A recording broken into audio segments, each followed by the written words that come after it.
केतेबेले biscuit packet खोली न पारी अन्य को बढ़ाउछि तो पुणी केबे बिंछि जाइथिबा चिप्स को गोटाई खाउछि।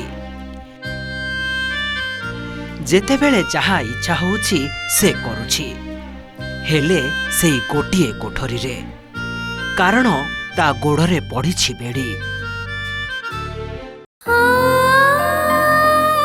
तेबे काहींकी काहींकी ए झियोटी एमिति अवस्थारे पड़ी रहिछि। ऋणुझुणु शब्द करी पादरे पाउंजी पिंधि धाई जीवाकू अपेक्षारता ए झियोटी पादरे पड़िछि बेड़ी, कारण पायल मानसिक भावे दिव्यांग। पायल को जेतेबेले मात्र 2 मास सेतेबेले तांको मां आरपारिकी चलीगले। स्त्री मरीजिबा परे पायलको बापा झियो पाखरे न रही आउ जणे महिला को विवाह करी केउआड़े चलीगले। सेबेठु से जाइछंती जे आउ फेरी नाहांती गाँ को।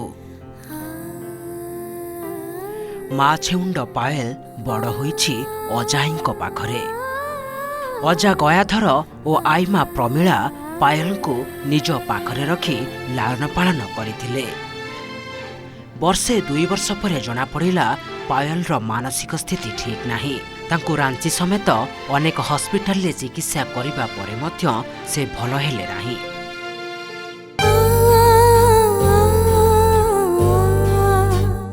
नातुणी बड़ हेबा परे तार मानसिक स्थिति ठीक नथिबारु काले से कुआडे चली जीव कि किछि असुविधा हेबो सेथिपई अजाई ता गोड़रे पकाई देले बेड़ी। सिकुली बंधा अवस्था पायल को दिन राति कटिला एई कोठरी रे। अजाई को हेफाजत रे थिबा नातुणी पाखरु एबे भगवान छड़ाई नैछंती आई को। 3 मास तले आईमा प्रमीलांकर मृत्यु होइछि।